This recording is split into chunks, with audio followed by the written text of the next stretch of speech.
ആ ഗോപികമാരുടെ കഥാസന്ദർഭത്തിലൂടെ നോക്കൂ. തിരിച്ചു കുചേല ബ്രാഹ്മണൻ വരുമ്പോഴുള്ള അവസ്ഥ എന്താ ഒന്ന് ആലോചിച്ച് നോക്കൂ.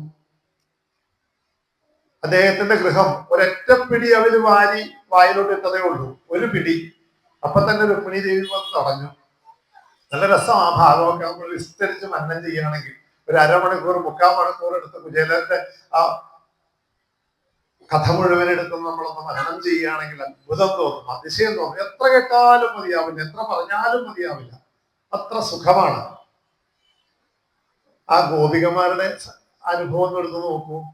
ഗോപികമാരെങ്ങനെയാ ആ ഭഗവാന്റെ വേണുഗാനം കേൾക്കുമ്പോ നിശ്ചല പ്രതിമകൾ പോലെ ആയി പോവുക. ഇതാണ് ഈ നിശ്ചല തത്വം എന്ന് പറയുന്നത്. നിശ്ചല പ്രതിമകളായി പോവുക. ആ വേണുഗാനം കേൾക്കുമ്പോ ഭഗവാന്റെ രൂപം, വനത്തിലെ പൈക്കളെ മേയ്ക്കാനായിട്ട് പോയ ഭഗവാൻ വനത്തിൽ നിന്ന് ഓടക്കുഴൽ വിളിക്കുന്ന ശബ്ദം കേട്ടിട്ട് ഇവിടെ നിന്നുകൊണ്ടാണ്, ഈ അമ്പാടിയിൽ നിന്നുകൊണ്ടാണ് ഗോപികമാർ എന്ത് ചെയ്യുന്നത്? ആ വനത്തിലുള്ള ഭഗവാന്റെ ആ മനോഹരമായ വേണുഗാനം മുഴക്കുന്ന ചിത്രം തങ്ങളുടെ ഹൃദയത്തിൽ ധ്യാനിക്കുന്നത്. ഒന്ന് ആലോചിച്ച് നോക്കി, ഇതാണ് ധ്യാനം. അങ്ങനെ നിശ്ചലമായി പോവുക. ഭഗവാന്റെ അടുത്തേക്ക് ഭഗവാന്റെ വേണുഗാനം കേട്ട് അവർ ഓടുന്ന സമയത്തോ എന്തെല്ലാമാണ് അവർ കാട്ടിക്കൂട്ടുന്നത്, എന്തെല്ലാം പാരവശ്യമാണ് അവർക്ക് വരുന്നത്. ഒന്ന് ആലോചിച്ച് നോക്കൂ.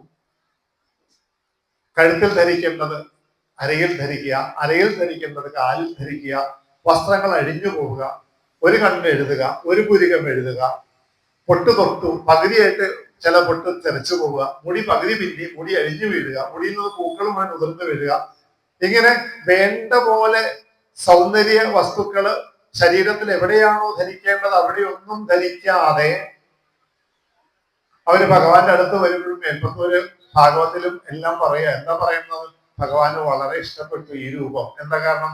ഈ പകുതി കണ്ണെഴുതിയ ഈ കണ്ണിണകളുള്ള ഗോപസുന്ദരിമാരാണ് ഏറ്റവും സുന്ദരികളായിട്ട് ഭഗവാൻ വർണ്ണിച്ചിരിക്കുന്നത്. എന്താ ഇതിന്റെ എല്ലാം താല്പര്യം? ഒന്ന് ആലോചിച്ച് നോക്കൂ. ശരിക്കും രാസപഞ്ചാധ്യായി എന്ന് പറയുന്ന 5 അധ്യായങ്ങള് നമ്മൾ ഭാഗവത സപ്താഹം കേൾക്കുമ്പോൾ വളരെ ശ്രദ്ധയോടുകൂടി മനനം ചെയ്യേണ്ടതാണ്. രാസപഞ്ചാധ്യായി ആ രാസത്തിലെ സാരമാണ്, പ്രവൃത്തിയാണെന്ന് നമുക്ക് തോന്നും പ്രഥമ ദൃഷ്ടിയ. ഉപരിപ്ലവമായിട്ട് നമുക്ക് തോന്നും ഇത് പ്രവൃത്തി ധർമ്മമാണെന്ന്. പക്ഷെ വാസ്തവത്തിൽ അതിലെല്ലാം ഒളിപ്പിച്ചു വെച്ചിരിക്കുന്നത് നിവൃത്തി ധർമ്മമാണ്. മനസ്സിനകത്തേക്ക് തിരിക്കുന്ന, മനസ്സകത്തേക്ക് എങ്ങനെയാണോ മനസ്സ് പുറത്തേക്ക് വികസിച്ച് വികസിച്ച് വികസിച്ച് ഈ പ്രപഞ്ചം മുഴുവൻ, ഈ ദൃശ്യപ്രപഞ്ചം മുഴുവൻ ജ്ഞാനേന്ദ്രിയങ്ങളെ കൊണ്ട് എനിക്ക് അനുഭവവേദ്യമാകുന്നത്, അതിന് മുഴുവൻ കാരണമാകുന്ന ചിൽ പ്രകാശം അല്ലെങ്കിൽ സച്ചിൽ സ്വപ്രകാശമാകുന്ന ആ ചിദാനന്ദ രൂപിണിയാകുന്ന ആ ശക്തി അകത്താണ് കോർ ഓഫ് ദ മാറ്റർ. അതാണ് ഈ ബോധം എന്ന് പറയുന്നത്. ആ ബോധം അകത്താണെന്നും ആ ബോധത്തെ അനുഭവിക്കാനായിട്ടുള്ള നിവൃത്തിധർമ്മമാണ് ഈ രാസപഞ്ചാധ്യായിലെല്ലാം ഒളിപ്പിച്ചു വെച്ചിരിക്കുന്നത്. അതെങ്ങനെ കേൾക്കണം? വളരെ നിഷ്കളങ്കമാകുന്ന ഒരു മനസ്സോടുകൂടി, ഒരു മുൻവിധിയും കൂടാതെ, ഒരു ബാലകന്റെ മനോഭാവത്തോടു കൂടി അതിലെന്താണോ പറഞ്ഞിരിക്കുന്നത് അതിന് അതേപോലെ ഗ്രഹിക്കാനാണ് നമ്മൾ പരിശ്രമിക്കേണ്ടത്. അപ്പോഴാണ് നമുക്ക് ശരിക്കും പറഞ്ഞാൽ ഈ രാസക്രീഡയുടെ എല്ലാം രഹസ്യങ്ങൾ കുറേശ്ശെയായിട്ട് ഗുരുവായൂരപ്പൻ നമുക്ക് വെളിപ്പെടുത്തി തരിക. അത് വെളിപ്പെട്ട് കിട്ടുമ്പോഴോ എന്തൊരു സുഖം, എന്തൊരു ആനന്ദമാണ് നമ്മൾ അനുഭവിക്കാമെന്നറിയോ. ഇതെല്ലാം ഗ്രഹിക്കണമെങ്കിൽ ഈ ഗോപികമാരുടെ മനസ്സിലേക്ക് ഒന്ന് കടന്നു കയറണമെങ്കിൽ, എന്തുകൊണ്ടാണ് ഇപ്പൊ ഗോപികമാര് കടന്നു വന്നത്? ഭക്തിയുടെ ഉത്തമ ദൃഷ്ടാന്തം എന്ന് പറയുന്നത് നാരദ ഭക്തിസൂത്രത്തിൽ പറയും. ഇതാ വന്ദേ നന്ദം പ്രജസ്ത്രീണാം പാദരേണു അഭീഷ്ടശാം യാസാം ഹരികബോധീതം പുനാദി ഭുവനത്രയം. ഈ ഭുവനത്രയത്തിലെ 3 ലോകങ്ങളിൽ ഏറ്റവും പരമമാകുന്ന ഉത്കൃഷ്ടമാകുന്ന ഉദാഹരണം ആരാണ് ഭക്തിക്ക്? വേദാന്തം പഠിച്ചിട്ടില്ല, ഉപനിഷത്തുക്കൾ പഠിച്ചിട്ടില്ല, ബ്രഹ്മസൂത്രം പഠിച്ചിട്ടില്ല, യോഗശാസ്ത്രങ്ങൾ പഠിച്ചിട്ടില്ല, സാഖ്യയോഗം പഠിച്ചിട്ടില്ല, ശ്രുതി പഠിച്ചിട്ടില്ല, സ്മൃതി പഠിച്ചിട്ടില്ല, പുരാണങ്ങൾ പഠിച്ചിട്ടില്ല, വിദ്യാഭ്യാസവും ഇല്ല. പക്ഷെയോ ഈ ഗോപസ്ത്രീകളാണ് പരമഭാഗ്യവതികൾ എന്ന് പറയാം. എന്താ കാരണം? നിഷ്കളങ്കമായ പ്രേമം ഗുരുവായൂരപ്പനോട്. വേറെ ഒന്നും ആവശ്യമില്ല. ആ ഗുരുവായൂരപ്പനോട് പരമമാകുന്ന പ്രേമഭക്തിയാണ് ഈ ഭക്തിയോഗം അവർക്കുണ്ടാക്കാൻ കാരണം. തീവ്രയോഗ സമാധി നഹ എന്ന് പറയാം. എന്താ?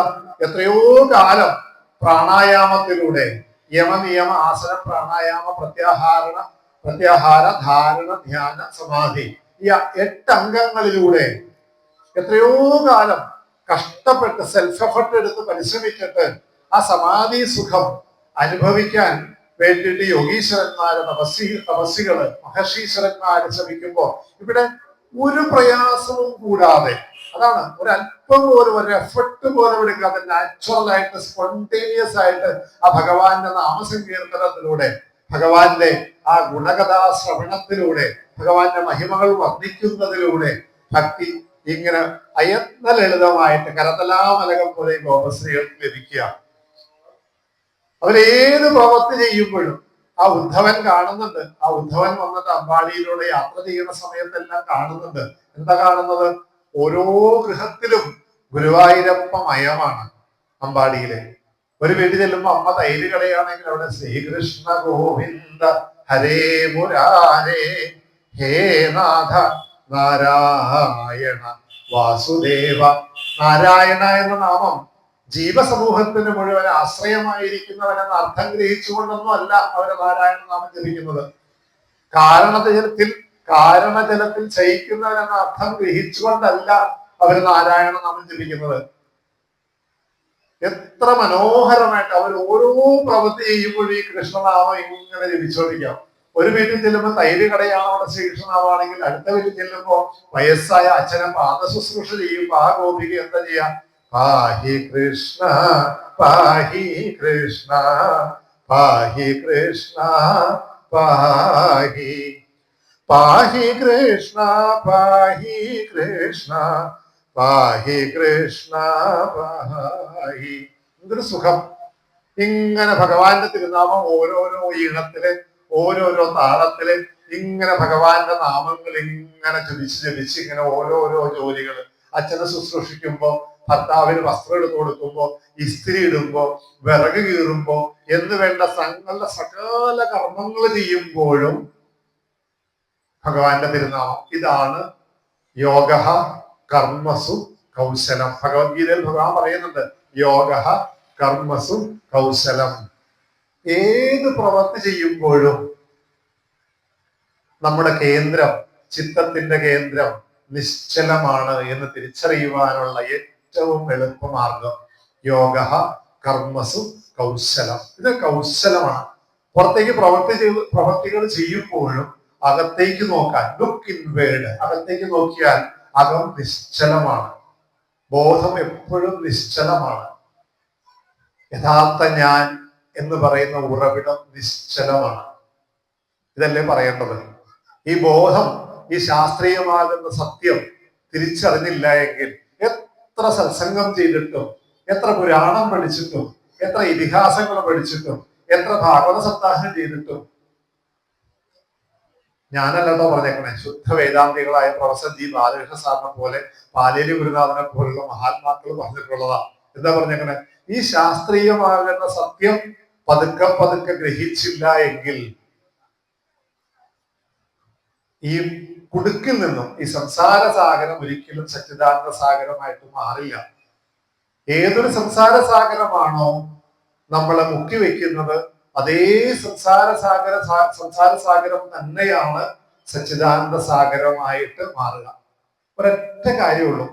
ഞാൻ ഈ നാരായണ സപ്താഹത്തിൽ പോയപ്പോ അവിടെ ഈ സജ്ജനങ്ങൾ എടുക്കുന്നതും ഈ രാമേറ്റൻ എടുക്കുന്നതും പഠിച്ചൊരു വാക്കാം, സൃഷ്ടിയെ മാറ്റാനൊന്നും പുറപ്പെടണ്ട, ദൃഷ്ടി നന്നായാ മതി. ഒറ്റ വാക്കി കഴിഞ്ഞു. എന്താ വാക്കിന്റെ ഒരു ശക്തി എന്ന് ആലോചിച്ച് നോക്കൂ. സൃഷ്ടിയെ മാറ്റാനോ ലോകത്തെ നന്നാക്കാനോ ഒന്നും പോകണ്ട, ദൃഷ്ടി നന്നാക്കിയാൽ മതി. എന്താ ദൃഷ്ടി നന്നാവാതെ ഞാൻ കണ്ണുകൊണ്ട് നോക്കുമ്പോൾ നന്നാവുക എന്നാണോ? അല്ല, മനോഭാവം, ആറ്റിറ്റ്യൂഡ് ഒന്ന് മാറിയാൽ മതി. അത്രേ ഉള്ളൂ, സംഗതി മാറി. ഉള്ളിലുള്ള സത്യം എന്താണെന്നൊന്ന് തിരിച്ചറിഞ്ഞ് പുറത്തേക്ക് നോക്കിയാൽ ഉള്ളിലുള്ള സത്യം തന്നെയാണ് പുറത്ത് മറ്റുള്ളവരിലും. തൽപ്രാണനും പരനും ഒന്നെന്നുറപ്പവനും തൽപ്രാണദേഹവും അനിത്യം കളത്രധനം. പെട്ടെന്ന് മനസ്സിലാവും, എന്നെ പോലെ തന്നെയാണ് എൻ്റെ ഉള്ളിൽ പ്രാണനായിട്ട്, പ്രാണശക്തിയായിട്ട് പ്രവർത്തിച്ചു കൊണ്ടിരിക്കുന്ന. നേരത്തെ നമ്മൾ സൂചിപ്പിച്ചില്ലേ, അമ്മയുടെ ഗർഭപാത്രത്തിലെ ഒരു ബിന്ദുവായി ചലിച്ചു തുടങ്ങി. ഇന്നതാ ഇവിടെ ഈ സത്സംഗത്തിൽ വന്നിരുന്ന ഗുരുവായൂരപ്പന്റെ മഹിമകൾ വർണ്ണിക്കാനായിട്ട് പുറപ്പെടുകയാണ്, അല്ലെങ്കിൽ ശ്രമിക്കുന്ന ഈ നിമിഷം വരെ ഈ പ്രാണനായിട്ടുള്ളിൽ പ്രവർത്തിച്ചു കൊണ്ടിരിക്കുന്ന അന്തര്യാമിയാകുന്ന സർവാന്തര്യാമിയാകുന്ന ആ ഗുരുവായൂരപ്പനാണ് എല്ലാത്തിന്റെയും കാരണം, എല്ലാത്തിന്റെയും കർത്താവ്, എല്ലാത്തിന്റെയും ഭോക്താവ് എന്നൊന്ന് തിരിച്ചറിഞ്ഞാൽ സുഖായി, ഫ്രീ ആയി, ആ നിമിഷം ഫ്രീ ആയി. എല്ലാം ഞാനാണ് ചെയ്യുന്നതെന്നൊക്കെ നമുക്ക് തോന്നും. അതെങ്ങനെയാ? അവിദ്യ കൊണ്ടാ. ഈ ശരീരമാണ് ഞാനെന്നുള്ള അവിദ്യ കൊണ്ടാ, മിഥ്യയായി ഗ്രഹിച്ചത് കൊണ്ടാ. ഈ ലോകം പഞ്ചേന്ദ്രിയങ്ങളെ കൊണ്ട് കാണുന്ന ഈ ലോകം സത്യമാണെന്ന് ധാരണ ചെയ്ത് തെറ്റിദ്ധരിച്ചത് കൊണ്ടാണ് ഈ കുഴപ്പങ്ങൾ, ഈ ഏടാകൂടങ്ങൾ മുഴുവൻ. തിരിച്ച് ഈ കാണുന്ന ഡാറ്റാസ്, 5 ഇന്ദ്രിയങ്ങളെ കൊണ്ട് ഞാൻ ഈ ലോകത്തെ അനുഭവിക്കുന്ന ഈ പ്രാപഞ്ചിക അനുഭവം കംപ്ലീറ്റ് അല്ല, അത് അപൂർണമാണ്. പൂർണ്ണമാകുന്നത് ഈ പ്രപഞ്ച അനുഭവങ്ങളെ മുഴുവൻ എനിക്ക് സൃഷ്ടിച്ചു തരുന്ന എന്റെ ഉള്ളിൽ അഖണ്ഡമായി സ്ഫുരിച്ചുകൊണ്ടിരിക്കുന്ന ഞാൻ എന്ന് പറയുന്ന ബോധം മാത്രമാണെന്നൊന്ന് തിരിച്ചറിഞ്ഞാൽ എളുപ്പമായി. ഇത് ഉറച്ചു കിട്ടാനാണ് സജ്ജനങ്ങളെ ബുദ്ധിമുട്ട്. എളുപ്പമല്ല. ഇതൊന്ന് ഉറച്ചു കിട്ടണമെങ്കിൽ ഈ ജന്മാന്തര വാസനകൾ നമ്മളെ ഇങ്ങനെ ഓരോ സ്ഥലത്തെങ്കിലും പന്ത് തട്ടുന്ന പോലെ തട്ടിക്കൊണ്ടിരിക്കും. അതാണ് ഈ അകത്തുള്ള മായ. ബുദ്ധിയോട് ഏറ്റവും ചേർന്ന് നിൽക്കുന്നത്, ഞാൻ ഈ കഴിഞ്ഞ ദിവസങ്ങളിൽ ത്രിപുര രഹസ്യം എന്ന് പറയുന്ന ഒരു ഗ്രന്ഥമാണ്. അടുത്തൊരു സത്സംഗത്തില് കേൾക്കാൻ പോകുന്നത് ത്രിപുര രഹസ്യമാണ്. അടുത്തൊരു 3 ദിവസം സത്സംഗം കേൾക്കാൻ പോകുന്ന ത്രിപുര രഹസ്യമാണ് മഹാഗുരുവിൽ നിന്ന്. അപ്പൊ അത് കേൾക്കുന്നതിന് മുമ്പ് അതിനെക്കുറിച്ച് ഒന്ന് വായിച്ചൊന്ന് മനനം ചെയ്യണം എന്നൊരു തോന്നൽ വന്നു. അങ്ങനെ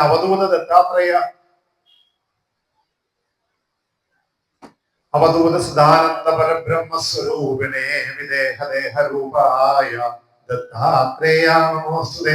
ആ ദത്താത്രേയ മഹർഷി പരശുരാമ മഹർഷിക്ക് ഉപദേശിച്ചു കൊടുക്കുന്ന ത്രിപുര രഹസ്യം ഇങ്ങനെ വായിക്കും. അതിന് വളരെ വ്യക്തമായിട്ട് ആ സത്സംഗത്തിലൂടെ പറയുകയാണ്, ബുദ്ധിയോട് ഏറ്റവും ചേർന്ന് നിൽക്കുന്ന 2 കാര്യങ്ങളാണ്. ഒന്ന് അവിദ്യാമായയും ഒന്ന് വിദ്യാമായയും. സാഖ്യയോഗം പറയുമ്പോൾ നമ്മൾ ശരിക്കും പഠിക്കാൻ പറ്റും. സാഖ്യയോഗത്തിൽ പറയുന്നുണ്ട് ആദ്യം ഇവിടെ പുരുഷൻ മാത്രം. പുരുഷൻ എന്ന് പറഞ്ഞാൽ ബോധം മാത്രമേ ഉള്ളൂ. അത് സ്വപ്രകാശമാണ്, അത് അഖണ്ഡമാണ്, അത് അദ്വയമാണ്, അത് അനന്തമായ അറിവാണ്. ആ അറിവാകുന്ന അവയർനെസ് ആകുന്ന സ്ക്രീനിൽ ഒരല്പം ഭഗവാൻ ഒന്ന് ഈക്ഷിച്ചു. ഈ ക്ഷണം എന്ന് പറയുന്ന ഒരു ക്രിയാസങ്കല്പം ചെയ്തപ്പോ ഭഗവാനിൽ ഉറങ്ങിക്കിടന്ന മായാശക്തികൾ ഒരുപാട് അനന്തമായ ഗുണങ്ങളൊന്ന് വികസിച്ചു. അതാണ് മഹത്തത്വം അല്ലെങ്കിൽ ബുദ്ധിസ്തത്വം എന്ന് പറയുന്ന ആദ്യത്തെ തത്വം. ആ തത്വത്തോട് ചേർന്ന് നിൽക്കുന്നതാണ് അവിദ്യ. ഈ അവിദ്യയാണ് നമ്മളെ സത്യത്തിൽ നിന്നും മറയ്ക്കുന്നത്. ആ അവിദ്യ നീങ്ങണമെങ്കിലോ ആ അവിദ്യയുടെ കാരണമാകുന്ന ഈ അമ്പായറ്റം നടക്കുന്നത് അതിനു വേണ്ടിയിട്ടാണ്, അമ്പായറ്റം നടത്തുന്നത് അതിനു വേണ്ടിയിട്ടാണ്. അവിദ്യയെ നീക്കാൻ, മനസ്സിനെ ഒന്ന് ശുദ്ധീകരിക്കാൻ അതിനെന്ത് ചെയ്യണം?